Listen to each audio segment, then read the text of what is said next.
Vamos lá, meus irmãos, último bloco do nosso quarto dia de aula de psicologia pastoral. Estamos gravando aqui. E, continuando o nosso livro-texto, irmãos, vamos agora para a página 7.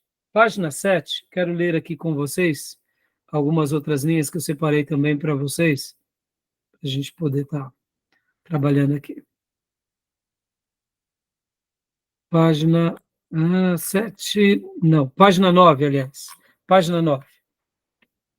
Página 9, ó. Leia para nós, Tomé, por gentileza, essa parte aqui. Que princípios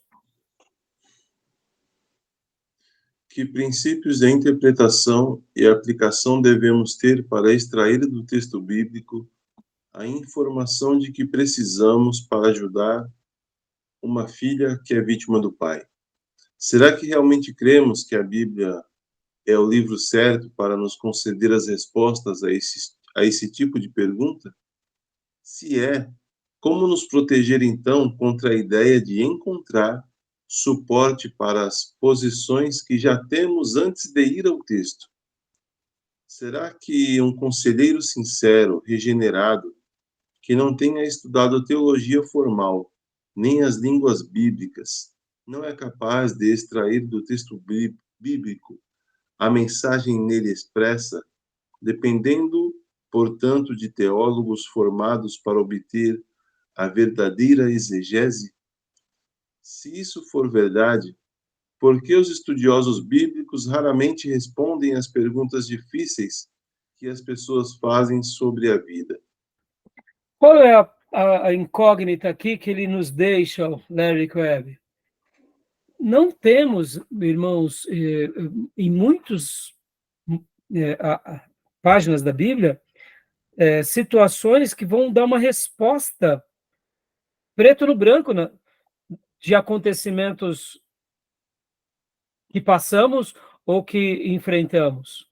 Então, é muito complexo isso, porque que nem esse caso, né, de uma filha que foi vítima de um abuso de um pai. Bom, respondendo rapidamente, no Velho Testamento, se isso acontecesse, o camarada morreria. É simples assim.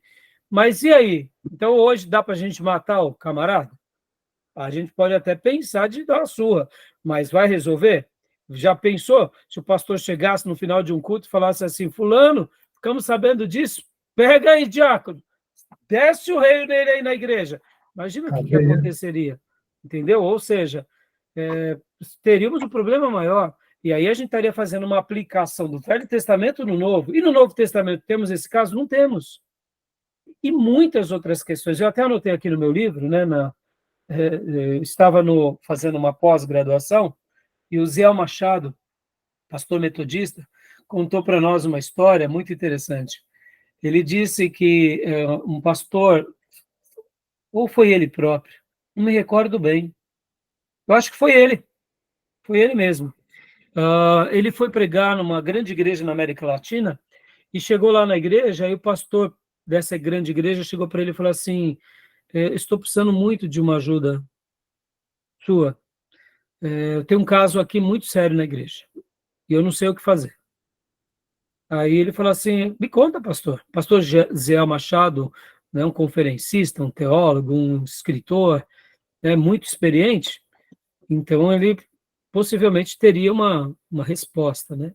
Aí o pastor começou a falar: é que nós temos aqui na igreja um casal, o João e a Maria. E o João e a Maria se converteram já tem aqui alguns anos, e eles se converteram, e eles mergulharam aqui na obra, e eles estão trabalhando, já foram separados para obreiros, já cresceram, e agora são líderes de influentes posição aqui na igreja. E aí o João e a Maria chegaram para mim e falaram: pastor, temos uma coisa muito séria para falar para o senhor. Ah, é? O quê? Pastor, é que antes da nossa conversão, a gente fez algo e agora a gente está com a consciência pesada. Aí o pastor disse para eles: filho, mas vocês não se arrependeram? Sim. Foi de todo o coração? Foi. Pois é. As coisas ficam para trás. Eis que tudo se faz novo. Amém? Não é assim, irmãos? Que a gente faz? E aí, não, pastor, uma coisa mais complicada. O que foi então, filho? Não, é porque né? Tem aqui o José e a Maria, mas a Maria não é Maria. A Maria também era José. Lascou. A Maria, ela é Maria, mas porque antes ela fez, né, a operação da troca do sexo, né? Então era José, e aí fez ali a operação, aí virou Maria. Aí nós nos conhecemos, nós nos amamos, nos casamos, aí nós nos convertemos. Só que agora, pastor, a gente queria uma opinião do senhor, porque e agora? Como que a gente resolve esse problema? Como que vamos lidar a partir de então? Aí o pastor titular, então, apresentou tudo isso para o Zé Machado. E o Zé Machado disse assim: pastor, eu vou orar pelo senhor para Deus te dar a sabedoria. Porque esse é um caso que, de fato, meus irmãos, e aí, o que fazer? Sejamos honestos. É uma coisa que a gente tem que estar preparado para lidar ou não? É porque a pergunta faz a ver, né? Hã? É que a pergunta simples do pai que ele fala ali, que é mais simples. Sim, ali é mais simples, é muito mais simples, né? Mas você concorda que de perguntas simples, muitas vezes a gente não tem resposta, Júnior? Você concorda? Sim, claro. E se de uma pergunta simples a gente tem resposta, qual é o problema da gente aprender com os terapeutas? Qual é o problema? Só até falar isso. Qual é o problema da gente aprender com especialistas da área de aconselhamento, que já tem um histórico de centenas de aconselhamentos de abuso de pai que abusou de filha e agora o terapeuta ajudou tanto o pai quanto as filhas e teve um bom resultado? Qual é o problema a gente aprender com essas pessoas? Percebam que é nessa hora que a gente se torna humilde, de aprender com esses especialistas. Talvez nem tudo concordemos, mas façamos aquilo que Paulo nos disse. Ouçamos tudo e retenhamos o que é bom e apliquemos, não é verdade? Fala, Júlio. Não, a questão ali do pai, fala no texto ali, às vezes você identificar uma questão de resposta, punição ao pai, que você vai à delegacia, mas a pergunta é, como restaurar a criança, a filha, né? Sim, claro, esse é o mais importante. Solução para ela, porque e os traumas, e como fazê-la tentar entender isso, né? Que é difícil. Sim. Porque quando acontece de um estranho é uma coisa, mas e o pai? No seio da família, isso é muito. Júnior e irmãos, a nossa história será uma matéria-prima. Eu gosto muito de pensar que o nosso ministério é um ateliê. A nossa vida é um grande ateliê. Exatamente. Onde Deus vai nos dar as matérias-primas para revelar a glória dele, em nós e por meio de nós nos outros. E no momento em que eu me torno ensinável e aprendo com esses terapeutas e posso dizer, puxa, fulano de tal fez tantas orientações e eu aplico e vou ali no meu exercício pastoral de aconselhamento experimentando, eu vou lidando, é um ateliê. Né? Então, você vê, esse caso que eu falei da troca de sexo, irmãos, é algo que, irmãos, já a gente vai ter que tomar várias decisões sobre isso. Exatamente. Eu não tenho dúvida que muitas pessoas que trocaram o sexo vão se converter e que vão aqui querer uma resposta. E a gente vai ter que dar uma resposta mais aproximada do que acreditamos, respeitar as outras respostas. Ou seja, vai ser um caroço de angu, mas a gente está diante disso. Isso é um fato, né? Tá bom? Então, aqui, e também aqui, outra coisa que o autor coloca, irmãos, bem curiosa, é quando nós, por exemplo, aqui, ó, vamos pegar essas. Dê para nós, pastor Johnny. Outra dificuldade que nós temos também, porque geralmente a gente demoniza tudo também. E demonizar tudo também não é real. E agora eu quero comentar um pouco sobre aquilo que eu tinha falado há pouco sobre a esquizofrenia. Dê para nós, pastor Johnny, aqui, ó. Se, entretanto. Joia. Se, entretanto, há duas categorias distintas de dificuldades, podemos confiar no psicólogo não regenerado para nos esclarecer sobre problemas psicológicos, da mesma forma que confiamos num médico competente, seja ele santo ou pecador, para diagnosticar e tratar as moléstias físicas? Ou estaria Cornelius Van Til correto quando fala dos efeitos noéticos do pecado, que mancham de erro moral toda a conclusão a que chega o descrente. Ou seja, dá uma pausa. O que ele está querendo dizer? Se eu vou ao médico, ele é ateu, ele é macumbeiro, mas ele é bom, será que eu vou desconsiderar a opinião dele só porque ele é ateu? Ou será que, como ele cita aqui, Cornélio Van Til, dando essa ideia, não, tudo foi desfigurado por causa, né, do pecado, e então desconsidera? Ou será que a gente vai olhá-lo como um profissional daquela área e vai respeitá-lo? Ele está querendo nos levar a essa reflexão, e aqui, irmãos, eu sei que eu estou sendo um pouco redundante nas minhas palavras, mas na prática, irmãos, na prática, não pratiquemos o negacionismo. Não pratiquemos o negacionismo. Talvez, durante um período grande da sua vida, você nunca precisou de um terapeuta ou de um psicólogo, mas talvez em algum momento você precise. Talvez algumas pessoas da sua família no passado precisaram e você foi contra disso porque você, de uma certa forma simplória, foi para o negacionismo também, dando essa ideia noética. Não, está tudo corrompido, não vai não, Deus vai solucionar tudo. Percebam que, como eu disse há pouco, é o nosso ateliê. Deixa eu dar um exemplo para vocês. Nesses últimos 2 meses, eu tive uma situação aqui na igreja, e até mesmo na minha vida pessoal, que me deu um certo desconforto. E esse desconforto foi tamanho que eu diminuí com as minhas atividades físicas. Porque mexeu alguma coisa com a minha cabeça. E eu, esses dias, conversando até com um obreiro, eu falei, irmão, eu não queria que fosse assim, mas aquela situação mexeu comigo. E eu perdi aquele ritmo legal que eu estava de atividade física 5 vezes por semana. Mesmo que fosse uma atividade pequena, de 20 minutos por dia, mas já era alguma coisa. E o que aconteceu? Nesses últimos 15 dias, eu senti o meu corpo patinando em algumas áreas. Percebam, irmãos, eu notei que uma coisa pequena no modo de falar, não foi grande, mas que me afetou emocionalmente e que me tirou um brilho de uma coisa que, para mim, ela é reparadora e ela é importante. E ao contar para um irmão, um obreiro, eu sei que ali eu pratiquei um momento de terapia. Porque eu admiti que aquele problema, mesmo que pequeno, me afetou. Agora, vamos lá. E se isso continuar crescendo dentro de mim? Meu irmão, vou procurar a ajuda de um pastor, vou procurar a ajuda de um terapeuta. Por quê?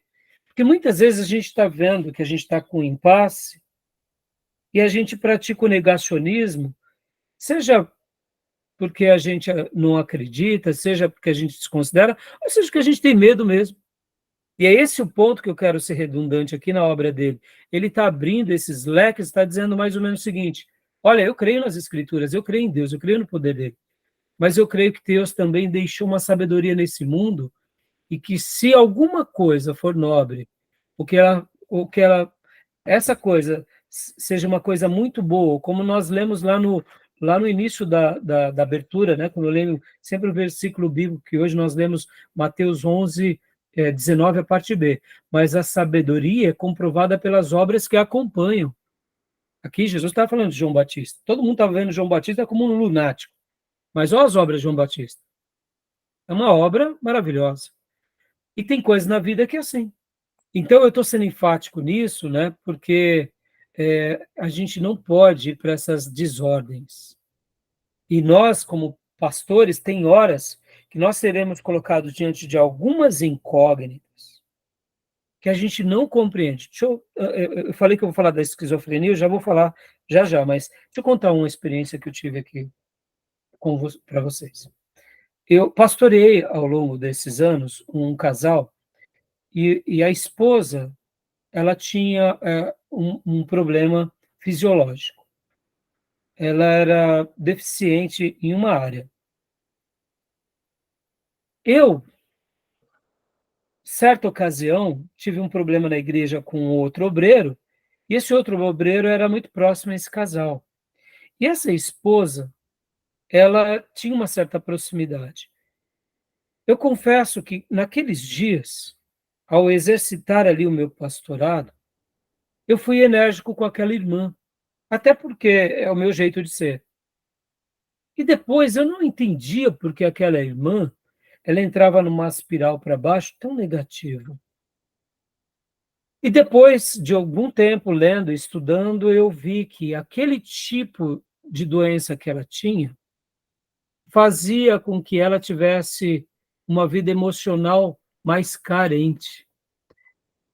E eu, irmãos, quando eu li aquilo, eu falei, pelo amor de Deus, eu devia ter tratado ela com mais doçura. Eu devia ter tratado aquela irmã com mais brandura. E ali eu compreendi um pouco o marido dela. O marido dela tinha hora que tratava ela assim com uma certa complacência, mas ele não era um marido frouxo, ele não era um banana, sabe? E eu não entendia muitas vezes porque aquela irmã agia como agia. Eu confesso, irmãos, para mim foi uma complexidade muito grande, me trouxe uma experiência muito grande. E dentro do meu ateliê, eu vi que eu perdi muito por não ter compreendido aquela anomalia naquela irmã. Qual foi a grande lição no meu ateliê? Bom, eu praticamente borrei o quadro, a escultura eu quebrei, Sabe quando você golpeia o mármore com uma força maior? Eu rachei a obra-prima. Mas qual foi a lição em meio a todo o prejuízo? Eu aprendi que certas pessoas que têm aquele tipo de problema, elas têm uma vida emocional mais frágil, porque aquela doença já leva ela a se sentir mais vulnerável. E ali, então, a partir de então, claro que eu pedi perdão a Deus, E falei, Senhor, tá bom, daqui em diante, quando eu tiver alguém dessa forma, eu vou procurar lembrar disso. Por que eu estou falando isso para os irmãos? Porque, perceba, tem vezes que a gente não vai saber de certas coisas, e essa foi uma experiência nova para mim, porque realmente eu nunca tinha cuidado de ninguém que tinha aquela especialidade. Então, lembrem disso. Pessoas especiais, esse nome é muito interessante. Lembra que antigamente nós chamávamos de aleijados, deficientes? Hoje tem esse termo especial. Não é porque estamos dando a ela uma classificação de que elas são melhores do que as outras, mas que elas têm que ser consideradas como tais. Porque, de fato, já que ela tem uma deficiência, algum problema, ela não pode ser tratada da mesma forma que as outras. Vamos lá, vamos pegar um outro exemplo aqui, irmãos. Uma criança autista. Pais que têm filhos autistas. A gente tem que ser mais tolerante, irmãos. Alguém aqui já conviveu com filhos autistas? Parentes autistas? Sim. Meus irmãos, é muito... O que um pai ou uma mãe de um filho autista sofre, aí muitas vezes esse pai, essa mãe está estressada, a gente é intolerante. Vai conviver naquele lar, um dia. Um dia lá você já está pedindo para jogar toalha. Então percebam que essas especialidades nos fazem ser mais tolerantes e mais amáveis. Estão entendendo? E aonde a gente vai aprender e ter ferramenta? Vamos lá, a Bíblia fala sobre autismo? Ferramenta de autismo. Você concorda que a gente tem que ser humilde de pedir agora ajuda para quem? Para os especialistas da área de saúde que tratam disso? Quem são? Os psicólogos. E aí vamos aprender com eles. Vamos ouvir tudo e reter o que é bom. Tá bom? Verdade. Joia, beleza? Deu para dar uma ilustrada boa sobre essa questão? Sim. Então, vamos lá. Continua, pastor Johnny. Talvez devamos... Vamos lá. Talvez devamos retornar a outra possibilidade, a de que há apenas uma categoria de desordem, e as chamadas doenças mentais e reações neuróticas são de fato problemas espirituais complicados, disfarçados com mais de um rótulo, mas ainda questões para as quais a Escritura fornece uma estrutura adequada para serem entendidas. Se seguirmos esta linha de pensamento, o que devemos fazer então com a massa de dados reunidos a duras penas pelos pesquisadores seculares? ignorá-los como sendo inúteis? Selecionar as partes que dão suporte aos conceitos bíblicos e falar de pagãos tropeçando na verdade? Reinterpretar através de uma ótica bíblica pressuposta o que foi observado pelos psicólogos seculares? E aqui é a proposta dele. E aí eu quero até gastar esse tempo agora falando um pouco sobre a questão que eu disse há pouco, que eu ia mencionar com vocês, sobre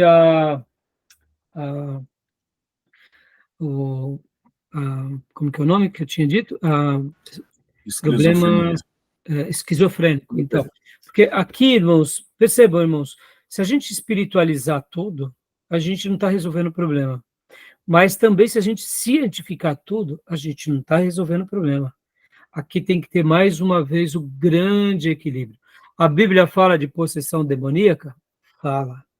E a Bíblia fala sobre doenças? Fala. E por que algumas doenças não poderiam ser também de categoria emocional? Lembram do texto que lemos na terceira aula, a cura do paralítico que estava no tanque de Betesda há 38 anos? O que queres que eu te faça? Você quer ser curado? E o que Jesus conclui depois daquela fala?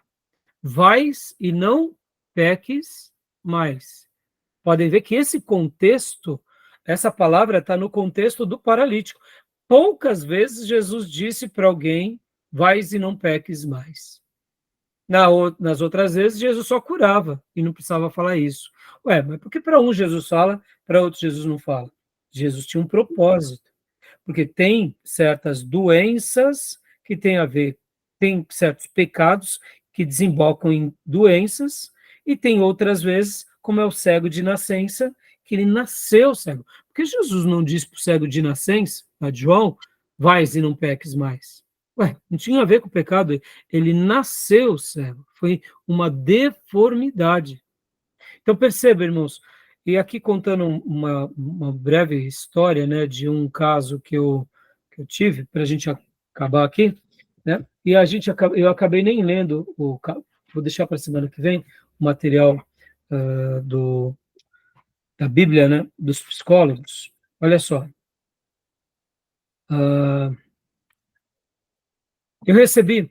eu evangelizei uma pessoa há muitos anos atrás, e enquanto eu evangelizava essa pessoa, ele relatou para mim que a mãe dele sofria de um mal muito grande.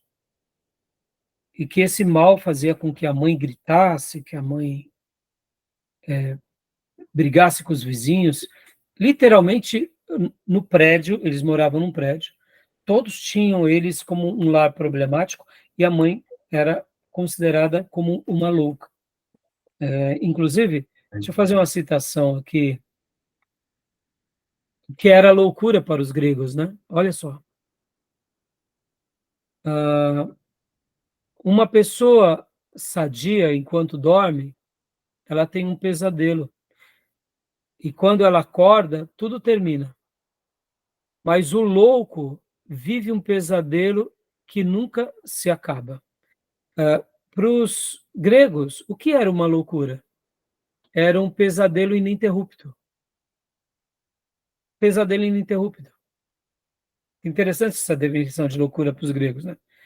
Porque, olha só, o que... Ai, ui, que susto, filho. Tá tudo bem? Você veio... Puxei, mas você abriu. Tá bom. Vou jogar. Beleza. Ufa, meu filho me deu um susto. Ele abriu a porta de novo. Desculpa. O que acontece, meus irmãos? Olha só que interessante. O que os gregos entendiam? Que aquela pessoa que está tendo problema mental é como se ele nunca tivesse acordado de um sonho. Interessante isso. Porque quando a gente tem um pesadelo, a gente acorda, aquilo acabou. Mas para o louco, ele está, de fato, vivendo isso todos os momentos e de forma ininterrupta. E ele só sossega quando dorme. Olha que... Por isso que é muito complicado compreender essas doenças mentais. E para nós, também classificar tudo como demônio não é uma solução. Então vamos lá, ao que eu tinha dito há pouco. eu conheci um rapaz, né, eu trabalhei com ele. Enquanto eu evangelizava ele, um dia ele falou assim, não, eu acho que eu vou lá na tua igreja porque eu quero oração pela minha mãe, que minha mãe está sofrendo muito, todo mundo lá em casa sofre.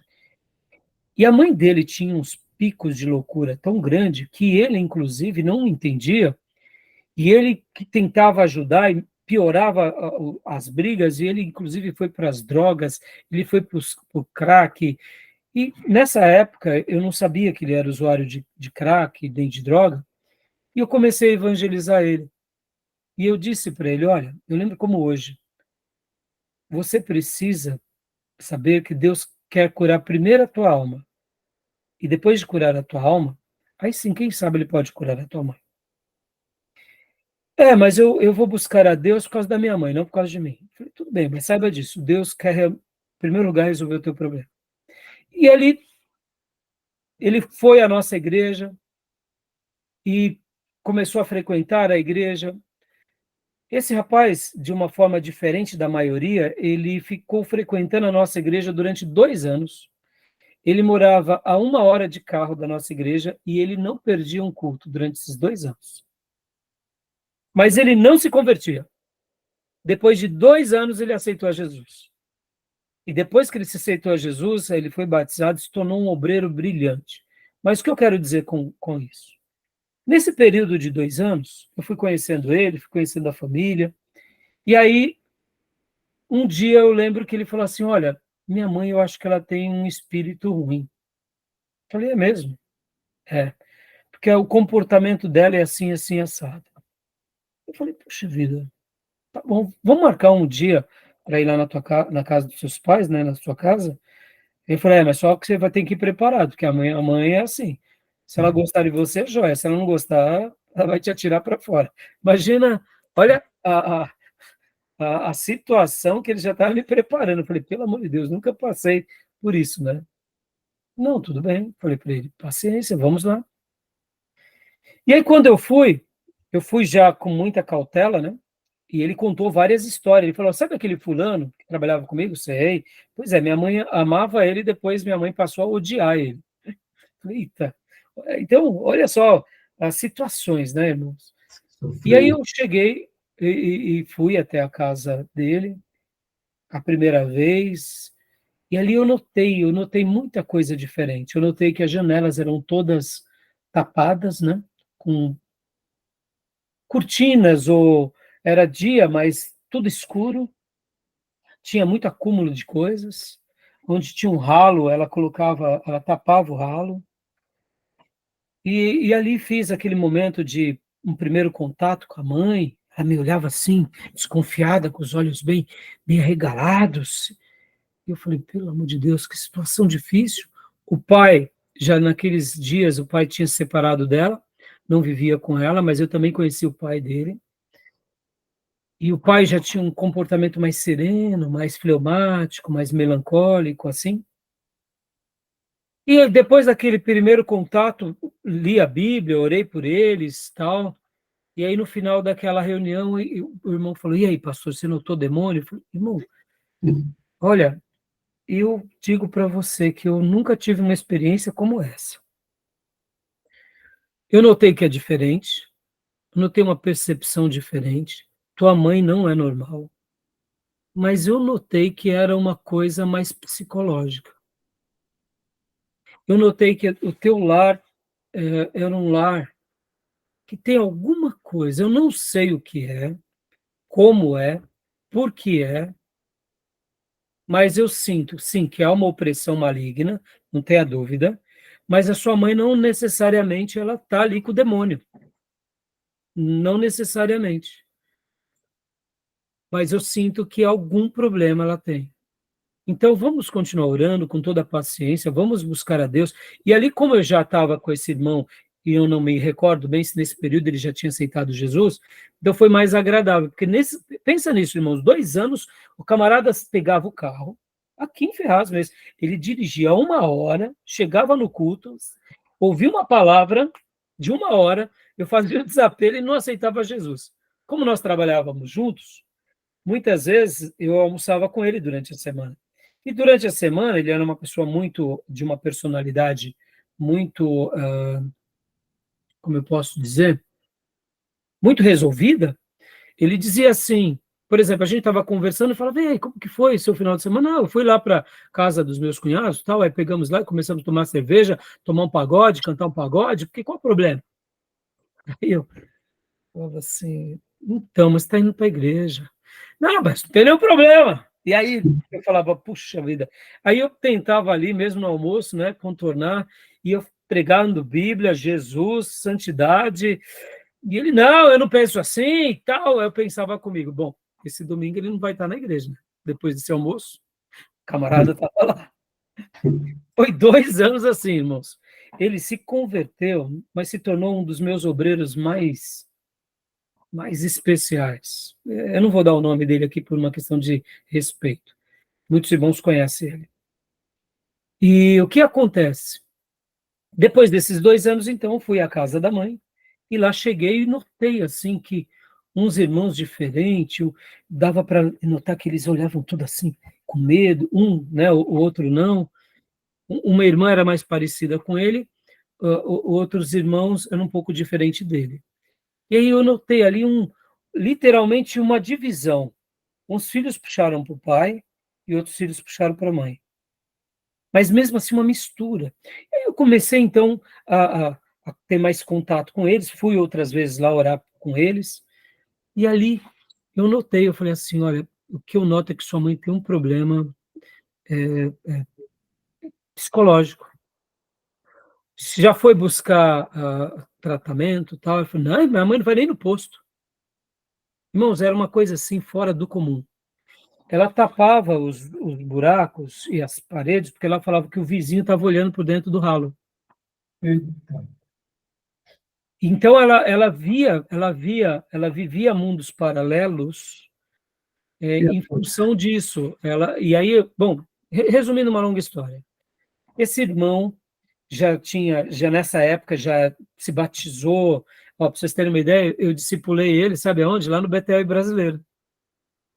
Porque como ele só ia aos domingos para a igreja, então a minha maneira era discipulá-lo lá. E lá que começamos um trabalho de evangelismo com os amigos do pregão, a partir dele. Você vê que coisa, né? Eu comecei discipulando ele, pedi para a Durvalina e voltando. E aí ele se discipulou, se batizou, foi se tornando um obreiro. E um dia, olha só que coisa, aí já tinham se passado alguns anos.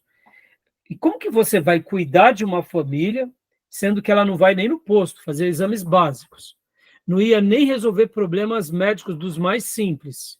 Desconfiava de todo mundo. É difícil. E eu, como pastor, eu não podia classificar o que ela tinha. Eu falava, ela tem algum problema psicológico. Qual é? Eu não sei. Vocês têm que buscar ajuda, mas ela não quer. Você tem que levar. Quando ele levava alguém lá na casa dela e descobria que era médico, meu irmão, ela virava, rodava a baiana. Então, olha só que complexidade. Depois de alguns anos, esse irmão foi para o cinema com um outro irmão e assistiu aquele filme Uma Mente Brilhante, lembra? Uma Mente Brilhante? Do Russell Crowe. Quem assistiu? Não assistiram? Vocês têm que assistir, meus irmãos. Vocês têm que assistir. Vocês têm que assistir. Alguém assistiu? Eu assisti. É maravilhoso. Quem conta a vida baseada em fatos reais de um homem que ele sofria de esquizofrenia. E a esquizofrenia, olha que interessante, irmãos. O esquizofrênico, ele tem uma mente muito inteligente. Ele é muito inteligente. Ao mesmo tempo, ele não sabe lidar com algumas situações. Então, ele vive em mundos paralelos, onde todo mundo está perseguindo ele. E, geralmente, o esquizofrênico, que tem essa mente muito aguçada, não aceita a orientação de ninguém, muito menos tomar remédio de outro médico. Ele vai sofrer. Não me pergunte como vivem nos seus... Ele pode até tomar um remedinho aqui, outro ali, mas quando é um remédio voltado para isso, ele diz, não, eu não tenho doença, quem tem é você. Então, quando ele assistiu esse filme, ele e um outro irmão, eu não lembro se ele foi no cinema ou se pegaram na época, pegaram na locadora esse filme, na época que tinha locadora, etc. e tal, e eles assistiram. Esse irmão veio com outro irmão chorando, e me abraçando, falou, pastor, eu descobri, minha mãe é esquizofrênica. Minha família sofre de esquizofrenia. Poxa, ali aí foi toda uma mudança de uma chave. E ali dentro do meu coração, assim como eu dei, lembra que há pouco eu contei que aquela irmã que era especial eu não soube tratar? Eu não soube enxergar o problema dela, porque eu não achava que aquele problema físico ia afetar as emoções dela, mas essa outra pessoa que tinha alguma atitude diferente, eu notei, ela tem algum problema psicológico. Qual é? Eu não fazia ideia. E ali, a partir desse filme, a gente começou a fazer tipo um trabalho mais voltado para aquele lar. É claro que agora ele, como filho, ele pôde, então, criar um panorama para tentar ajudar mais a sua mãe, e assim a gente pôde, eu diria, progredir um pouco naquele lar. E uma das coisas que eu disse para esse irmão é, porque dentro dos filhos, uns puxavam, a esquizofrenia era manifesta logo cedo e outros não. E ele foi um desses que a esquizofrenia não veio logo cedo. Eram em 4 irmãos.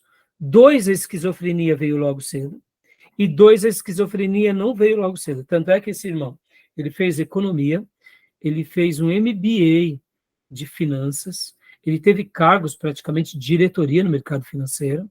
A irmã dele também, que puxou mais para ele, fez engenharia, se formou como engenheira, olha que interessante. Ou seja, e eu lembro que, olha só que interessante, irmãos, eu falava para ele durante muitos anos, ele se tornou um dos meus líderes principais da igreja, uma das pessoas que eu mais confiei e confio até hoje. Olha só que interessante, confio até hoje. Só que, um dado momento da vida dele, ele começou a ter uns certos surtos psicóticos também.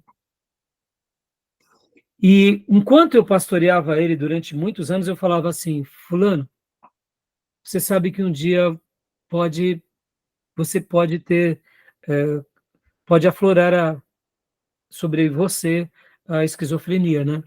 Ele falava, eu sei, pastor. Eu falei, então já estou te preparando de antemão. Deixa eu continuar cuidando de você, tá? Ele, tá bom, pastor.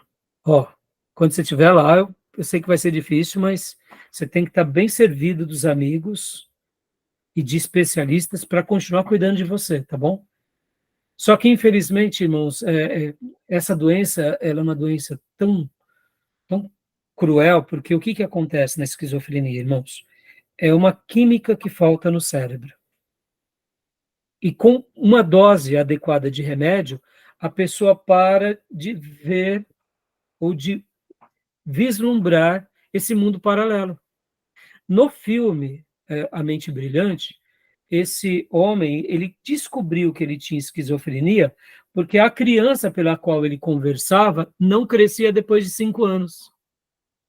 E ele se abre com uma pessoa e diz, olha, sabe aquela pessoa que sempre aparece para mim? Sei, pois é, ela está aparecendo, mas ela ainda está aparecendo, tá. Quantos anos ela continua? Ela continua com a mesma idade. Como ele era um matemático inteligentíssimo, ele falou, puxa, eu tenho um problema. Sou eu que tenho um problema. A criança está lá como pode. Todo mundo envelhece, só ela que não envelhece. Aí ali ele busca um tratamento. Então a esquizofrenia, ela é muito curiosa, porque ela tem uma curva assim, é mais ou menos isso. Ela tem um período em que ela se manifesta, ela é bem agressiva, aí depois ela para de ser agressiva e ela entra numa certa tranquilidade. Mas esse período de agressividade é muito difícil. Então, se a pessoa ela não está cercada de pessoas que a entendam, ou se ela também não dá o direito de dúvida que ela precisa de ajuda, é muito difícil. E, por vocês terem uma ideia, depois, ao longo de quase 20 anos, a mãe desse meu amigo foi melhorando, sem fazer tratamento clínico, que ela não aceitava, mas ela foi melhorando. O evangelho também atenuou as crises dessa irmã. Tem 20 tipos, viu? Então, exatamente. O CID-20 é o CID-29. Então, a quantidade é absurda. Então, para a gente... Pastor, e aí? É muito complexo. E aí? E as nossas ovelhas? As nossas ovelhas, ou nós, quem sabe, um dia pode desenvolver isso, irmãos. Uhum. E aí? E aí que a gente vai precisar de ajuda, de especialista. Porque a Bíblia não trata necessariamente disso. O que a Bíblia vai tratar é dos mensageiros infernais que perturbam essa mente adoecida. Agora, por que eu estou dizendo isso? Não pense você que essa mãe, como esse rapaz, esse irmão, né, e esse irmão, infelizmente, alguns anos atrás, ele acabou saindo da nossa igreja, e ele disse que foi cuidar da saúde dele, e eu tive que liberá-lo, porque segurá-lo eu não conseguia mais. Durante muitos anos eu até consegui, mas eu ainda creio que um dia ele vai voltar. Ele vai voltar, porque, olha, pensa num obreiro especial, um homem de Deus assim, de alto calibre, de confiança, de ética e de moral. Mas quando a doença começou a florar dentro dele, ele não conseguiu controlar. E aí, até onde eu sei, eu tive procurando ele, mas nesse caso você tem que sempre ir pelas beiradas, e você não pode chegar chegando, porque ele vê tudo como o diabo, é as trevas. E então, graças a Deus, até onde eu sei, ele está bem, mas para vocês verem o grau de complexidade. Mas, assim, eu tive uma experiência muito curiosa, né? Como o Júnior falou, são 20 tipos, irmãos. Então, percebam que daqui em diante a gente vai começar a tratar mais. Hoje eu falei um pouco da esquizofrenia, eu queria ter lido um pouco alguns detalhes aqui no livro, texto, no capítulo 15, não deu, mas eu deixo para as próximas aulas, tá bom? Fala, Júnior. São 20 não, são 9 tipos, é do CID-20. Ah, tá, desculpa. 22, 23, por quê? Aquela pessoa que eu visito toda quarta, ela recebeu o diagnóstico de só tem o 6, o 7, o 8 e o 6 que não está contemplado, mas do 20 ao 29.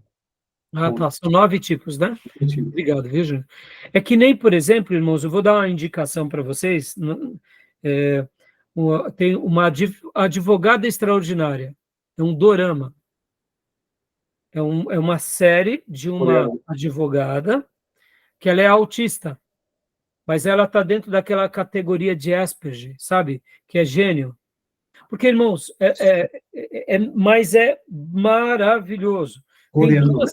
Tem duas temporadas na Netflix, uma que trata de um garoto autista, não me recordo muito bem agora, mas ele é também muito inteligente, e essa advogada extraordinária, que é uma temporada coreana, inclusive. Mas é brilhante, irmãos, é brilhante. E ela interpreta muito bem essa categoria de autistas. O Júnior até conheceu, nós ajudamos uma senhora lá na nossa igreja que tem 4 filhos. Todo mês ela vai pegar a cesta básica. 2 dos filhos dela são autistas. 2. E é interessante que o Júnior mesmo, né, no dia que o Júnior esteve lá nos ajudando, inclusive para ajudar ela até fazendo uma tarefa pro bono para eles, o Júnior mesmo me mostrou uma coisa que eu não sabia. Um desses autistas é excelente em cálculo. Né, Júnior? Excelente em cálculo. O Júnior falou, pastor, ele é ótimo em cálculo. E aí o Júnior começou a fazer conta lá, e ele começou, e o outro já não. Mas são dois de uma mesma senhora. Verdade. Então, é muito interessante a gente aprender a lidar e cuidar, porque tanto desses problemas, né, patológicos, no caso a esquizofrenia, ela está dentro mais de uma patologia, ou seja, é um distúrbio no cérebro ou alguma coisa que não gera aquele hormônio que leva àquele problema. Por isso que precisa ser tratado. Verdade. Tá bom, meus irmãos? Então... Ótimo. Até bom essa dica aí, viu? Até bom para me saber tratar da minha... lá, da visita lá de... Isso. Assiste esse filme, Uma Mente Brilhante. Assistir. E daqui em diante a gente vai estar falando mais sobre bipolaridade, irmãos. Vamos estar trabalhando um pouco mais sobre depressão, sobre a esquizofrenia. Saber distinguir, né? Hormônio e doença, né? Alguns distúrbios de ansiedade, distúrbios dissociativos. Porque, irmãos, perceba, irmão, trabalhar com as pessoas já é difícil. E ainda quando a gente sabe que temos distúrbios psicológicos que nós ou sofremos ou que outros sofrerão, se torna muito mais significativo o nosso aprendizado. Verdade. Agora, é claro, quando a gente notar que a gente tentou ajudar e não tivemos muito êxito, a gente tem que levar essas pessoas aos especialistas, tá bom, meus irmãos? Verdade. Tá bom? Tá bom. Beleza, meus irmãos. Então, alguma pergunta, alguma dúvida? Tranquilo. Ok, professor. Firme nas tarefas, firme na leitura do livro-texto. E, agora a gente vai trabalhar muito no livro-texto. Então, leiam o máximo que vocês puderem, porque a gente vai estar fazendo... Hoje eu queria, inclusive, já ter começado um pouco mais os assuntos do livro-texto, tá? Porque agora ele também vai tratar sobre alguns assuntos e vai ser muito legal, tá bom? Beleza. Eu espero que vocês estejam gostando desse assunto, dessa matéria, porque, como eu disse, eu gosto, né, irmãos? É uma área que eu gosto. Para vocês terem uma ideia, eu tenho hora que eu estou aqui preparando a aula para vocês, eu fico num conflito do que falar. É interessante porque São tantas experiências, desculpa, Júlio, são tantas experiências, são tantos pontos, irmãos, que é difícil o que falar. Por exemplo, coisas básicas, irmãos, como pessoas que são passivas, agressivas, pessoas que têm algumas atitudes meio que incompreensíveis. Esses assuntos me chamam muita atenção, sabe? Fala, Júlio.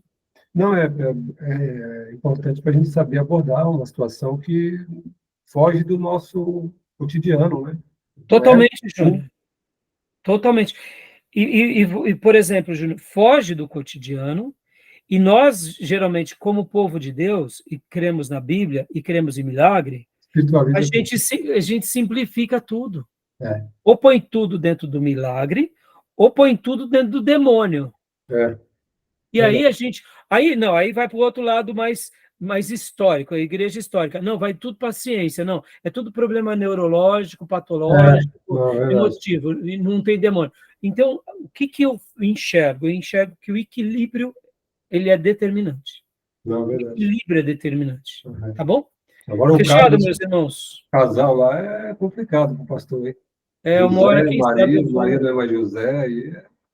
não, aquilo lá, graças a Deus que eu nunca tive esse caso, não. Chega lá pro Johnny lá, e aí, Johnny? E aí, Johnny? E a Maria José? Resolva. Né? Complicou, né? Tá bom, meus irmãos? Gente. Pois é, mas você falou, né? Não vai demorar muito para a gente ter que lidar com situações como essa com um pouco mais de frequência. Então... A gente tem que estar preparado. E aí, irmãos, vamos para a intolerância? Vamos para a inclusão cega? Vamos para a Bíblia e vamos para o amor e vamos para uma inclusão madura segundo a Bíblia? Você está entendendo? Eu creio que a glória da segunda casa sempre será maior do que a primeira. Quando eu falo da inclusão, e aí? Vamos resolver como? Vamos ter que ter um diálogo aberto com a igreja. Vamos ter que ter um posicionamento, vamos ter que... Porque eu acredito, irmãos, que a gente vai ver pessoas assim testemunharem o contrário. Né? E a gente também não vai ter que ficar fazendo briga com quem pensa o contrário, irmãos. Sabe, a gente tem que parar com essas besteiradas de briguinha. Né? A gente prega o evangelho, a gente não é o evangelho, né? Felizes são aqueles que ouvem e obedecem, né? Acabou. E quem não quiser seguir, que seja feliz do seu jeito. Né? Mas a gente sabe que a verdadeira felicidade está em Jesus, né, irmãos? A nossa vida. Pastor Rafael me contou um caso parecido com esse. Parecidíssimo. Ele falou, e aí? Como resolver? Falei, é complicado. Complicado, entendeu? Que Deus nos ajude, meus irmãos, tá bom? Amém. Mais alguma pergunta, alguma colocação? Não, tranquilo. Fechado. Eu fiz naquela lista que eu tinha mandado lá no grupo, irmãos, trabalhos extras, eu tirei alguns vídeos e pus alguns áudios, tá? Eu acho que aqueles áudios vão ajudar muito vocês, tá? Tá bom. Firmes, tá? Faltam mais, hoje foi a quarta, faltam mais 6 encontros para a gente fechar esse bloco. E aí eu quero, descansar. Vou tirar 15 dias de férias com a minha boneca. Tô pensando o quê? O pastor só pegou 15 dias em janeiro. O sabate. 15 dias. Em julho. Tá bom, meus irmãos? Até mais. Tchau, gente. Deus abençoe, meus irmãos. Já a paz, Deus abençoe. Deus abençoe. Graças a Deus. Bom descanso. Até mais. Amém. Graça e paz a todos. Deus abençoe, meus irmãos.